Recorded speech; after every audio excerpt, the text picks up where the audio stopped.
Welcome to Life Stories, where we share tales of hope, resilience, and profound life lessons. Today's story takes us on an emotional journey of betrayal, despair, and redemption. Meet Jonathan, a man who had it all but lost everything to the greed and cruelty of those closest to him. Through faith, courage, and perseverance, he finds a way to rebuild his life and discover the true meaning of family and love. Stay with us as we uncover this inspiring tale. Don't forget to like, share, and subscribe to Life Stories to begin today's journey of hope and transformation. Jonathan had always been the epitome of success.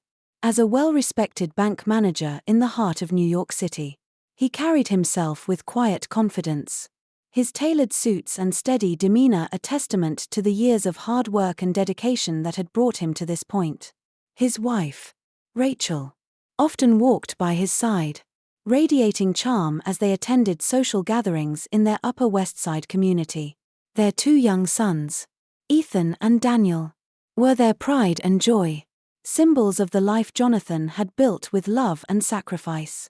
But life has a cruel way of humbling even the strongest among us. It began on an unremarkable Monday morning. Jonathan arrived at the bank early, as he always did, with a fresh cup of coffee and a readiness to face the day. But something felt off. The usual greetings from colleagues were replaced with uneasy glances. As he entered his office, he found a letter waiting on his desk. It bore the bank's official seal, and as he opened it, the words termination and pending investigation leapt from the page. His chest tightened as he reread the lines, disbelief clouding his thoughts. Jonathan was accused of embezzling funds, a crime he had not committed. Before he could process the shock, his accounts were frozen, his assets seized. Within days, his once comfortable life crumbled. The home where his sons had grown up, filled with laughter and the smell of Rachel's cooking, was taken away. Their family cars were repossessed, leaving them stranded in a city that thrived on mobility. Rachel's reaction was swift and devastating. The woman who once declared her undying love for him began to retreat into icy silence. The arguments became frequent, filled with accusations and disdain. "What kind of man loses everything overnight?" she spat one evening, her tone venomous. "I didn't sign up for this." Jonathan, broken by her words, struggled to keep his family together, even as the world seemed determined to tear it apart. Then, one day, Rachel left. She packed her designer bags and walked out the door, leaving Jonathan to care for Ethan and Daniel alone. At first, he believed she needed time to process the loss. But when he discovered that she had moved in with his younger brother, Michael, his heart shattered into pieces he could barely recognize. Michael was the last person Jonathan would have expected to betray him. He had supported Michael through college, paid his tuition, and offered him a place to stay when he struggled to find his footing. Yet here he was, comfortably sharing a new life with Rachel while Jonathan was left to grapple with the wreckage. Fueled by desperation, Jonathan went to Michael's Brooklyn apartment, hoping to salvage what little hope remained. When Michael opened the door, the smirk on his face was unmistakable. "What do you want, Jonathan?" he sneered, his tone dripping with arrogance.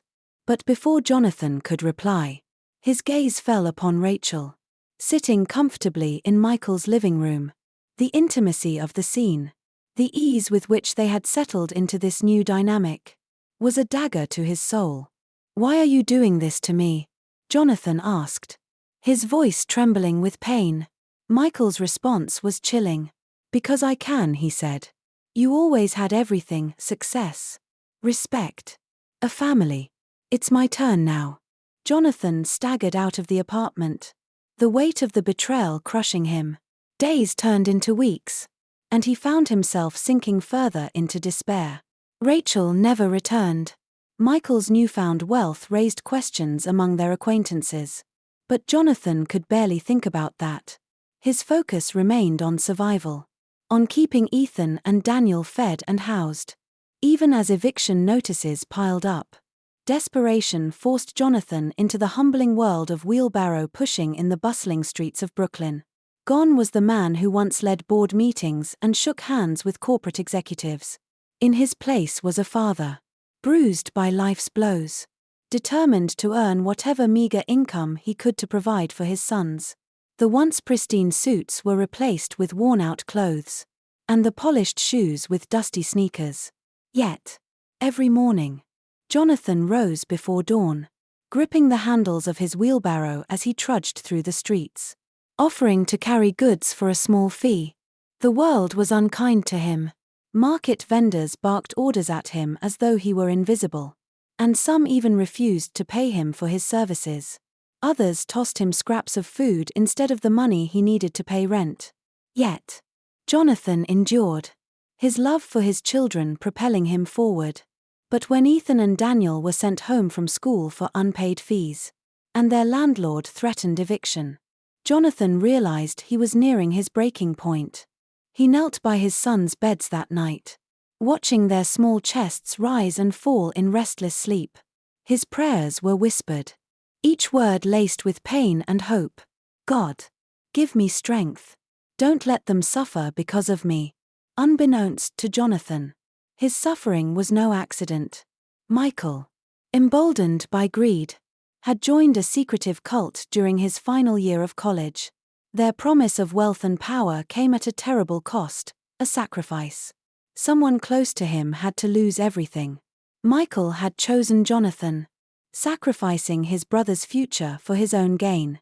As Jonathan lay awake that night, staring at the cracked ceiling of their small apartment, he resolved that no matter how heavy the burden, he would endure. For Ethan, for Daniel, for the hope that someday, somehow, their lives would turn around. Jonathan's days became a blur of toil and humiliation. The wheelbarrow, once a symbol of temporary survival, now felt like an extension of his existence. The dusty streets of Brooklyn, crowded and chaotic, were both his workplace and his battleground. Every push of the wheelbarrow was an act of defiance against the life that sought to break him. He endured the sneers of strangers, the indifference of the world, and the relentless ache of hunger. But it wasn't just the physical struggles that weighed him down. It was the emotional toll, the suffocating weight of Rachel's betrayal and Michael's cold cruelty. He often replayed that fateful visit to Michael's apartment in his mind. The sight of Rachel, once his partner in life and love, sitting comfortably in another man's arms, his brother's arms, cut deeper than any wound. He couldn't understand how she could abandon their children, their shared dreams, their vows. Yet, Rachel was unapologetic.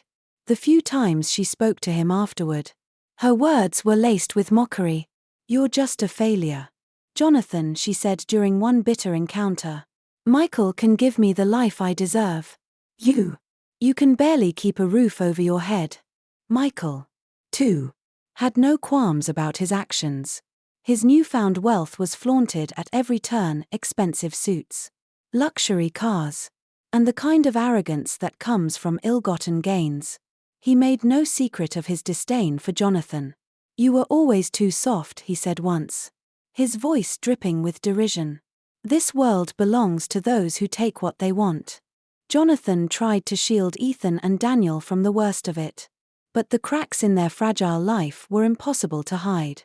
The boys, once bubbly and full of life, grew quieter each day. Their laughter had vanished, replaced by hollow stares and timid voices. When they were sent home from school due to unpaid fees, their small shoulders sagged under the weight of disappointment.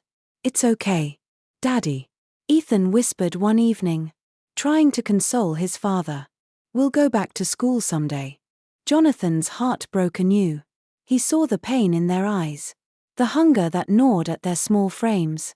It was a cruel twist of fate that he, once a provider and protector, now felt powerless to shield them from life's harsh realities. The eviction notice on their apartment door loomed as an ever-present reminder of his failures. In his desperation, Jonathan swallowed his pride and returned to Michael's apartment. It was an act born of sheer necessity, not hope. He wasn't asking for charity, only for enough to keep his children fed and housed. But the reception he received was predictably heartless. Michael greeted him with a sneer, lounging in a designer armchair with a drink in hand. Rachel appeared moments later, her gaze cold and dismissive. "Why are you here?" she hissed. "Haven't you embarrassed yourself enough?" Jonathan fell to his knees, his voice breaking. "Please, Michael. I'm not asking for myself. It's for Ethan and Daniel. They need a roof over their heads, food to eat, a chance to go back to school." Michael laughed, a sharp, cruel sound. "Do I look like your personal bank? You made your choices, Jonathan. Live with them." Jonathan turned to Rachel, his voice trembling.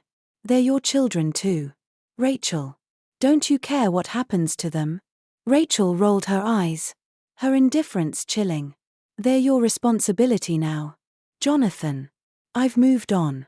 To punctuate their disdain, Michael casually transferred a large sum of money into Rachel's account, his actions as much a display of power as a dismissal of Jonathan's pleas. "Here," he said, smirking. "This is for someone who knows how to appreciate it." Jonathan staggered out of the apartment, tears streaming down his face. The betrayal felt complete. His brother had taken everything: his dignity, his wife, his children's future, and Rachel, the woman he once adored, had become a stranger cloaked in cruelty. But as the days turned into weeks, Jonathan began to notice the whispers. In the crowded streets and bustling markets, people spoke of Michael's sudden rise to wealth. "Built a mansion in less than 6 months," one trader said. "And the cars he drives. Must have hit some kind of jackpot." Another voice chimed in, quieter but filled with suspicion. "I heard he's into something dark. You don't get that rich overnight without paying a price." The words sent a chill down Jonathan's spine. Could there be truth to these rumors? Michael's wealth had always seemed unnatural, as though it defied the natural order of hard work and reward. And then there was the matter of his own downfall, the inexplicable way his life had unraveled just as Michael's had flourished. That night, as Jonathan lay on the thin mat in their small apartment, he replayed the events of the past months in his mind. The betrayal, the wealth, the arrogance, it all pointed to something sinister. The thought took root and grew, and by morning, he knew he couldn't ignore it any longer. He had to confront Michael. Not for money this time, but for the truth. Jonathan stood outside Michael's lavish mansion later that day, the grandeur of the place a stark contrast to his own crumbling existence. He banged on the gate, his fists trembling. When Michael appeared, dressed in a suit that probably cost more than Jonathan's entire wardrobe, his mocking smile only fueled Jonathan's resolve. "What do you want now?" Michael asked, his tone sharp and dismissive. Jonathan's voice was steady, though his heart raced. "I need to know the truth. What did you do to become this wealthy? Why did my life fall apart the moment yours took off?" Michael's smile faded, replaced by a cold, calculating look. "You wouldn't understand, Jonathan. Life is about survival. Some of us are willing to do whatever it takes to rise above the rest." The words struck Jonathan like a blow, their meaning both cryptic and damning. For the first time, he saw Michael not as the boy he once helped but as a man consumed by greed. A man willing to destroy anything and anyone for his own gain. Jonathan left Michael's mansion that day with a heavy heart. The cryptic exchange haunted him as he pushed his wheelbarrow through the streets of Brooklyn. Every whispered word and mocking sneer from Michael replayed in his mind, confirming what Jonathan feared the most: Michael's wealth was built on something dark. And somehow, Jonathan's suffering was tied to it. Despite the overwhelming despair, Jonathan pressed on. Each day brought new challenges. But his sons, Ethan and Daniel, remained his driving force, their small hands reaching out for his. Their innocent questions about when life would get better, they were the anchors holding him steady in a storm of uncertainty. One day he would tell them, his voice filled with quiet determination. One day, Everything will be okay. But that day felt impossibly far away. The daily grind of pushing goods in his wheelbarrow yielded little money. And what little he earned often went toward paying off overdue rent or buying food for his boys. Some nights, there wasn't enough to eat. And Jonathan would lie awake, his stomach growling in protest, while his sons slept beside him, clutching their thin blankets. One evening, as he navigated through the crowded market, he noticed an older man struggling to hold onto a leather bag. A group of rough-looking boys surrounded him, jeering and tugging at the bag with increasing force. The man, frail and visibly shaken, pleaded with them to leave him alone. But his words only fueled their laughter. Without hesitation, Jonathan dropped his wheelbarrow and ran toward the scene. "Hey, leave him alone," he shouted, his voice cutting through the chaos. The boys turned to him, their faces twisted with irritation. "Who are you to tell us what to do?" one of them sneered. Stepping closer, Jonathan picked up a wooden stick lying nearby and raised it defensively. "I said, leave him alone," he roared, his voice filled with an authority he hadn't felt in months. The boys hesitated, their bravado faltering in the face of Jonathan's determination. One of them muttered something under his breath before gesturing to the others. "Let's go," he said with a scowl. "This isn't worth it." As the group retreated, Jonathan turned to the old man, who was clutching his bag tightly, his hands trembling. "Are you okay, sir?" Jonathan asked gently, lowering the stick. The man nodded, his voice shaky. Yes, I'm fine. Thanks to you." He adjusted his jacket, his eyes scanning Jonathan with a mix of gratitude and curiosity. "You didn't have to do that. Most people would have just walked away." Jonathan shrugged, offering a small smile. "It was the right thing to do. I couldn't just stand by and watch." The old man straightened his posture, his composure slowly returning. "What's your name, young man?" he asked. "Jonathan," he replied simply. "Well, Jonathan, you've done more for me than I can repay," the man said, extending a hand. "My name is Mr. Peterson." Jonathan froze for a moment. The name was familiar. Mr. Peterson was a well-known businessman in New York, the CEO of a prominent financial firm. Meeting him here, under these circumstances, felt surreal. "It's an honor to meet you, sir," Jonathan said, shaking his hand. Mr. Peterson smiled warmly. "No, the honor is mine. Not many people would risk themselves to help a stranger, especially in times like these." Reaching into his pocket, Mr. Peterson pulled out a business card and handed it to Jonathan. "Here," he said. "Come to my office this weekend. I'd like to talk to you about something." Jonathan stared at the card, speechless. "Thank you, sir," he finally managed, his voice barely above a whisper. "Don't thank me yet," Mr. Peterson said with a chuckle. "We'll talk soon." That evening, Jonathan returned home with a glimmer of hope he hadn't felt in months. Sitting on the edge of his small bed, he turned the card over in his hands, his mind racing with possibilities. Could this be the opportunity he had prayed for? Was this the answer to his desperate pleas? Ethan and Daniel noticed the change in their father's demeanor. "What's that, Daddy?" Ethan asked, peering at the card. Jonathan smiled, pulling his sons close. "It's a chance," he said softly. "Maybe the start of something new." The days leading up to his meeting with Mr. Peterson were filled with nervous anticipation.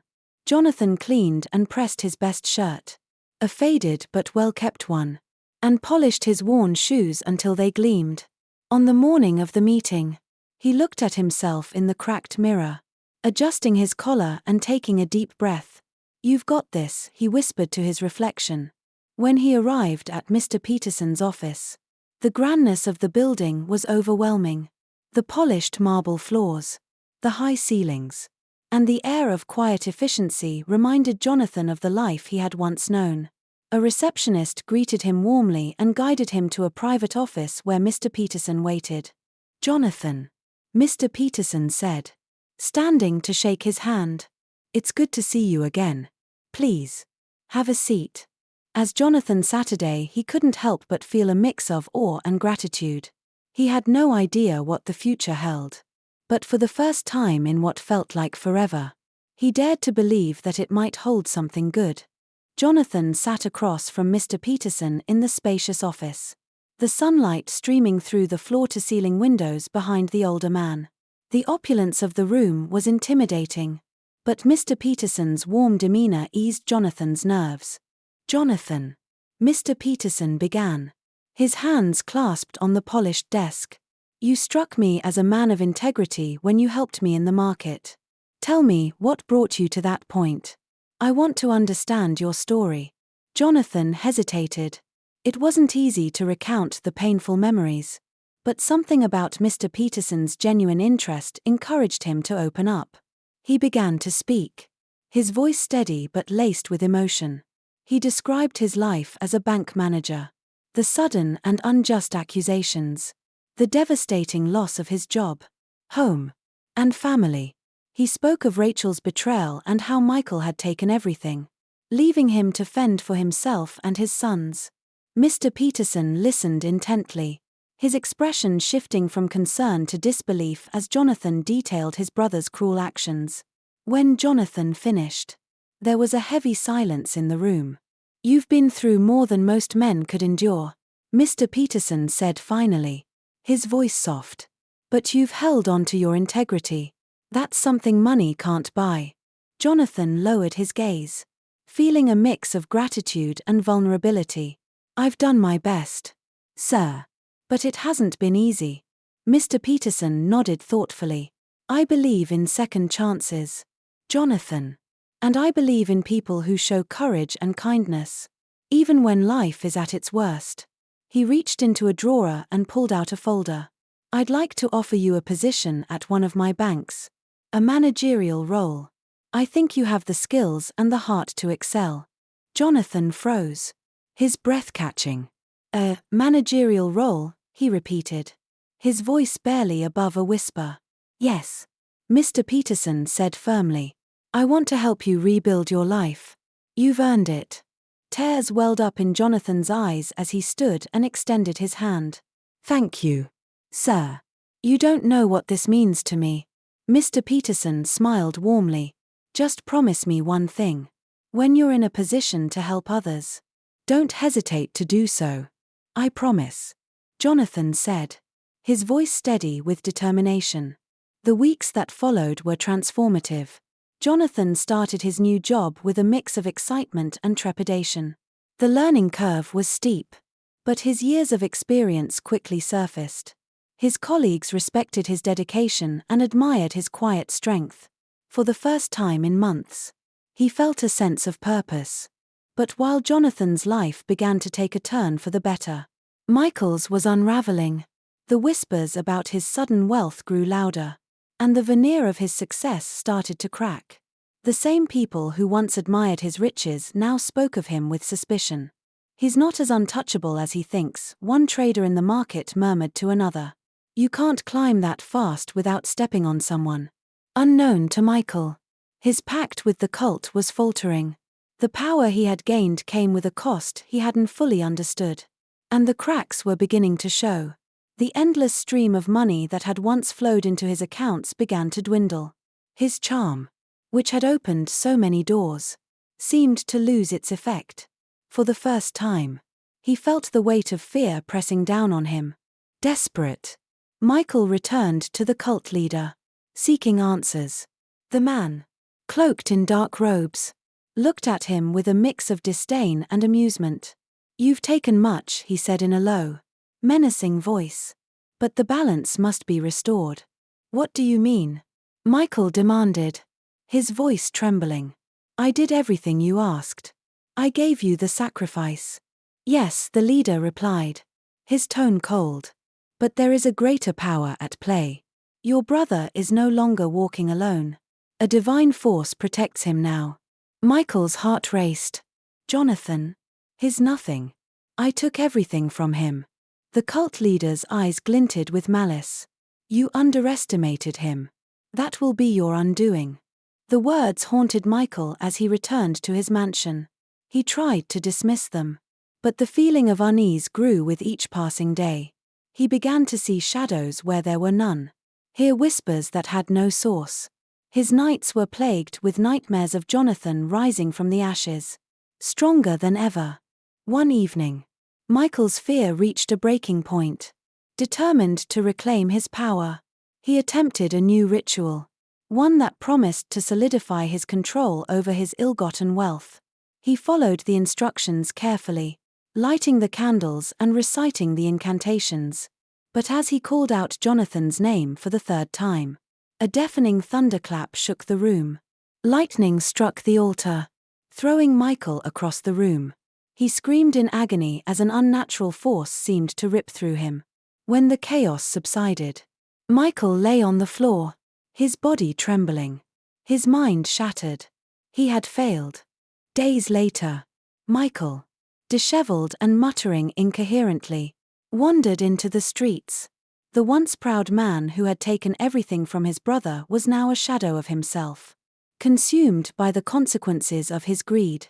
His wealth was gone, his influence vanished, and his sanity irreparably broken. Meanwhile, Jonathan, unaware of his brother's downfall, continued to rebuild his life.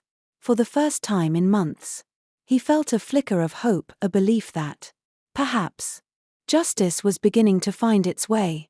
Jonathan's days at the bank were filled with purpose. The once broken man, who had pushed a wheelbarrow through the streets of Brooklyn, now wore a suit and tie, commanding respect with his quiet confidence. Each day brought new challenges, but Jonathan faced them with the resilience forged through his suffering. For the first time in months, his life felt stable, even hopeful. His sons, Ethan and Daniel, were his greatest joy. With his first paycheck, Jonathan paid off their school fees, ensuring they could return to their classes. The day he walked them to school, they clung to his hands tightly, their faces bright with happiness. "Thank you, Daddy," Ethan said, his voice filled with admiration. Jonathan knelt to hug them both, his eyes welling with tears. "You are my world," he whispered. "I'll never let you go without again." Despite his progress, Jonathan often reflected on the kindness of Mr. Peterson. The man had not only given him a job but also restored his faith in humanity. Jonathan visited Mr. Peterson often, sharing updates on his work and personal life. It was during one such visit that Mr. Peterson introduced him to his daughter, Emily. Emily was as warm and gracious as her father. She had a quiet strength about her, a quality that resonated deeply with Jonathan. Their first meeting was casual, over coffee in Mr. Peterson's garden, but there was an undeniable connection between them. Emily asked about his sons, listening intently as Jonathan spoke of their resilience and the joy they brought to his life. "You've been through so much," Emily said softly, her eyes meeting his. "Yet, you still speak with such hope. It's inspiring." Jonathan smiled, a mix of shyness and gratitude. "Hope is all I had for a long time. And now, it feels like things are finally changing." Their meetings became more frequent, evolving from casual conversations to meaningful moments of companionship. Emily brought a lightness to Jonathan's life, a sense of comfort he hadn't felt in years. She would often join him for walks in the park with Ethan and Daniel, her kindness endearing her to the boys. "Daddy, do you think Miss Emily will come to dinner again?" Daniel asked one evening as they prepared a simple meal. Jonathan chuckled, ruffling his son's hair. "Maybe. Do you like having her around?" Daniel nodded enthusiastically. "She's really nice. And she makes you smile." Jonathan's heart swelled at his son's innocent observation. Emily had indeed brought joy back into his life. And with each passing day, he found himself envisioning a future with her. It was a feeling he hadn't dared to hope for, but one he welcomed with an open heart. One evening, during a quiet walk in the park, Jonathan found the courage to speak his heart. The autumn leaves crunched beneath their feet as they strolled. the air crisp and filled with the scent of the season. "Emily," he began, his voice steady but laced with vulnerability, "I never thought I'd find happiness again after everything that's happened. But you've shown me that love and hope are still possible." Emily stopped walking, her eyes searching his. "Jonathan," she said softly, "you've taught me what strength and resilience look like. You've shown me the kind of man I want to share my life with." Their hands found each other. And in that moment, the world seemed to pause. Jonathan felt a peace he hadn't known in years. And for the first time, he allowed himself to believe in a future filled with love and stability. Their relationship blossomed. And it wasn't long before Jonathan gathered the courage to ask Emily to marry him. The proposal was simple but heartfelt. Set in the same park where their bond had deepened. Emily's eyes filled with tears as she said yes. Her joy reflected in Jonathan's beaming smile. Their wedding was a celebration of love, resilience, and second chances, held in a quaint church on the outskirts of Boston. It was attended by friends, colleagues, and, of course, Mr. Peterson, who walked Emily down the aisle with pride. Ethan and Daniel served as ring bearers, their smiles lighting up the room as they watched their father marry the woman who had brought so much happiness into their lives. As Jonathan and Emily exchanged vows, there wasn't a dry eye in the room. "I promise to love, cherish, and protect you and your boys for the rest of my life," Emily said, her voice trembling with emotion. "And I promise to stand by you, through thick and thin," Jonathan replied, his heart full. The moment the pastor declared them husband and wife, the room erupted in applause. Jonathan kissed Emily, sealing their commitment to a new chapter filled with love and hope. Their first year as a family was filled with joy and growth. Emily brought warmth and stability to their home, and Ethan and Daniel adored her as if she had always been a part of their lives. Together, they created a life built on mutual respect, love, and a shared determination to leave the past behind. But the biggest surprise came months later, when Emily revealed she was pregnant. Jonathan was overcome with emotion, kneeling beside her as he kissed her hands. "Thank you, God," he whispered. "You've given me more than I could have ever asked for." Little did he know, the blessings were only just beginning. The news of Emily's pregnancy filled Jonathan's heart with a joy he hadn't felt in years. For a man who had once believed he had lost everything, the prospect of welcoming a new life into their growing family felt like a gift from above. Ethan and Daniel were equally thrilled, already arguing over who would teach their new sibling how to ride a bike or read bedtime stories. Emily glowed with happiness as her pregnancy progressed, her bond with Jonathan deepening with each passing day. Their home, once marked by sorrow, was now alive with laughter and hope. Jonathan worked tirelessly, not just for his family's future but also to honor the faith that Mr. Peterson had placed in him. His job at the bank thrived, and his colleagues admired the compassion and resilience he brought to his work. However, far from the warmth of Jonathan's home, the shadows in Michael's world continued to grow darker. Having lost his wealth and sanity, Michael now wandered the streets aimlessly, muttering to himself about balance and power. His once pristine suits were now torn and filthy, and the proud man who had reveled in his ill-gotten gains had become a pitiful figure.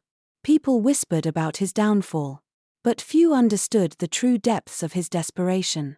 One cold evening, as the city lights flickered against the falling rain, Michael stumbled into an abandoned alley, his mind, fractured by his failed rituals and the price of his greed, replayed the words of the cult leader. "You underestimated him. That will be your undoing." The phrase echoed in his thoughts, taunting him with its truth. Jonathan had risen above the ashes, protected by a force Michael could not comprehend. Desperation drove Michael to the only place he believed could save him, the shrine where he had first forged his unholy pact. The air inside the decrepit temple was heavy with the scent of incense and decay. The cult leader emerged from the shadows, his eyes glinting with disdain. "You return. Broken and useless," he said, his voice low and menacing. Michael fell to his knees, his voice trembling. "I need more power. I'll do whatever it takes." The cult leader circled him like a predator, his robes brushing the ground. "You failed because your sacrifice was insufficient. If you want to regain your power, a greater offering is required." Michael's breath hitched. "What do you mean?" The leader's smile was cold and cruel. "The lives of Jonathan's children." The words struck Michael like a thunderbolt. For a fleeting moment, a shred of humanity flickered within him. These were his nephews, innocent boys who had already suffered so much. But the temptation of wealth and power quickly smothered any lingering conscience. "If that's what it takes," he whispered, his voice hollow, "then I'll do it." The leader handed him a small vial filled with a dark, viscous liquid. "Pour this into their footprints," he instructed. "By dawn, they will sleep and never wake." Michael returned to his former mansion, now an empty shell of its former glory. The storm outside mirrored the turmoil within him as he clutched the vial, staring at it with trembling hands. His greed, once a fire that consumed everything in its path, now felt like a chain pulling him into an abyss. Meanwhile, in Jonathan's modest home, the atmosphere was one of quiet contentment. As the rain pattered against the windows, the family gathered in the living room. Ethan and Daniel, wrapped in warm blankets, listened intently as Jonathan read them a story. Emily watched from the couch, her hand resting on her growing belly, her smile reflecting the love she felt for the man who had rebuilt their lives from the ground up. After tucking the boys into bed, Jonathan knelt beside their shared bed and whispered a prayer. "Thank you, Lord, for bringing us this far. Protect my family and guide us as we move forward." Unbeknownst to Jonathan, Michael stood outside in the shadows, clutching the vial. As the clock struck midnight, he poured its contents into the muddy footprints left by Ethan and Daniel in the yard. The rain mixed with the liquid, carrying it into the earth. Michael muttered the incantation given to him by the cult leader, his voice shaking but resolute. When the ritual was complete, Michael stumbled back to his hiding place, his heart pounding. He waited, consumed by anticipation and fear. But as the hours dragged on, a strange unease settled over him. The power he had craved didn't come. Instead, the storm seemed to intensify, lightning cracking across the sky as though the heavens themselves were rebelling against his actions. Inside, Jonathan awoke with a start. His chest felt heavy, and an overwhelming sense of dread washed over him. He hurried to his son's room, his heart pounding as he reached for the door. Ethan and Daniel lay peacefully in their beds, their small faces illuminated by the soft glow of the nightlight. Jonathan knelt beside them, tears streaming down his face as he whispered another prayer. "Thank you, Lord, for protecting them." At that same moment, miles away, Michael screamed into the void. His ritual had failed, and the price for his greed had finally caught up to him. The dark forces he had invoked turned on him, dragging him deeper into the madness he had tried to escape. Jonathan, unaware of the battle waged against him, returned to his bed, grateful for the safety of his family. His faith had shielded him once again, but the shadow of Michael's betrayal lingered, a reminder of the darkness that still sought to harm him. In the end, Jonathan's unwavering faith and resilience brought him a life filled with love, joy, and purpose. His family flourished, with Emily by his side and their children growing up in a home built on strength and hope. The pain and betrayal of the past became distant memories, replaced by the blessings of a new beginning. Jonathan's journey proved that no matter how dark the storm, light always breaks through for those who hold on and persevere. Meanwhile, Michael's greed led to his ultimate demise, a powerful reminder that shortcuts to success come with devastating costs. Jonathan chose kindness, faith, and perseverance and was rewarded with a life of abundance and peace. If this story touched your heart, please like, share, and subscribe to Life Stories for more inspiring tales of triumph, love, and the lessons we all need. Don't forget to hit the notification bell for our latest update.